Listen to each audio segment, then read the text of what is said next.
দুনিয়ার মধ্যে গিয়েছো, আমি তোমাদেরকে দুনিয়ার মধ্যে পাঠাইলাম। পাঠাইবার পরে আমি জানি তোমরা অনেক অন্যায় পথে যাবে, অনেক কাজ করবে, যে কাজগুলোর মধ্যে তোমাদের গুনাহ হয়ে যাবে। হ্যাঁ বান্দা, তোমরা গুনাহ করবে তাও আমি ভালো মতো জানি, তোমরা পাপ করবে তাও আমি ভালো মতো জানি।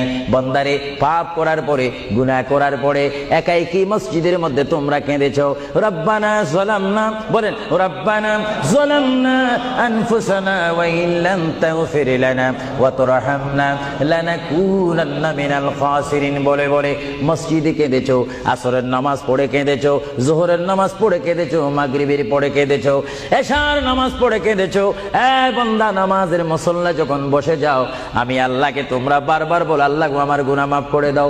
তারপরও আমি তোমাদের গুনাহ মাফ করে নেই। তারপরও তোমরা নিশি রাত্রে, মানুষ যখন ঘুমে যায়, তোমার বিবি যখন ঘুম যায়, তোমার ছেলে যখন ঘুম যায়, তুমি নিশি রাত্রে ঠান্ডা পানি দিয়ে ওযু বানিয়ে নামাজের মুসল্লায় বসে তুমি আবার যখন ডাক দাও, রব্বুল আলামিন, পৃথিবীর কোনো মানুষ আমার গুনাহ সম্পর্কে জানে না, তুমি আমার গুনাহ সম্পর্কে জানো।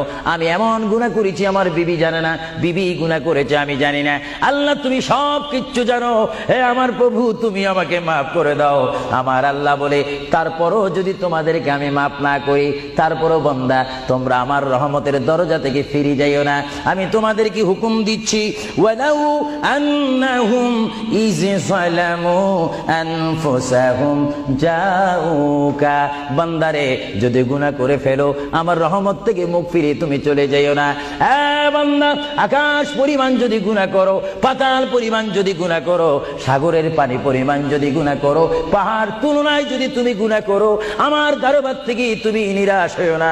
বান্দা, আমি তোমাকে একটি রাস্তা বাতাই দিচ্ছি, একটি পথ তোমাকে আমি দেখাই দিচ্ছি। সেই পথটি কোন পথ তোমরা জানো? ওয়ালাউ আন্নাহুম ইয যালামু আনফুসাহুম জাউকা, বান্দারে, যখন তোমরা বরবাদ হয়ে যাবে, তখন তোমাদেরকে একটা পথ আমি তোমাদেরকে দেখাই দিলাম। সেই পথটির নাম হচ্ছে আমার রাসূলের মদিনা। জোরে বলেন সুবহানাল্লাহ। বান্দা, আমার নবীর দরবারে গিয়ে কেঁদে কেঁদে তোমরা বলো, ইয়া রাসূলুল্লাহ, ইয়া হাবিবাল্লাহ, আয়াকা ইয়া রাসূলুল্লাহ। আল্লাহ কোরআনে বলেছে, ওয়ালাউ আন্নাহুম ইয যালামু আনফুসাহুম জাউকা ফাস্তাগফিরুল্লাহ ওয়াস্তাগফার লাহুমুর রাসূল। আল্লাহ বলেছে, হে বান্দা, তোমরা ডানে না গিয়ে, বামে না গিয়ে, পিছে না গিয়ে তোমরা সরাসরি আমার নবীর কদমে চলে যাও। আমার নবীর কদমে গিয়ে আমি আল্লাহর দরবারে তোমরা তওবা করো।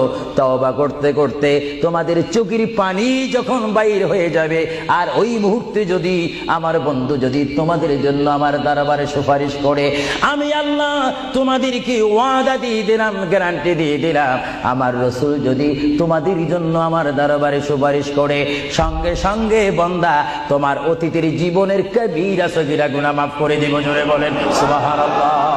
আরো জোরে বলেন সুবহানাল্লাহ। আমার আপনার গুনাহ মাফ করার জন্য রাসূলুল্লাহর দরবারে যাওয়ার দরকার আছে কিনা? চিৎকার জীবনে আছে কিনা?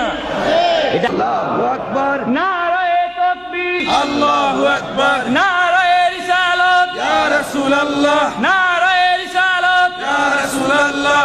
আল কাদরি সাহেব, আল কাদরি সাহেব জিন্দাবাদ, জিন্দাবাদ। আল কাদরি সাহেব, আল কাদরি সাহেব জিন্দাবাদ, জিন্দাবাদ।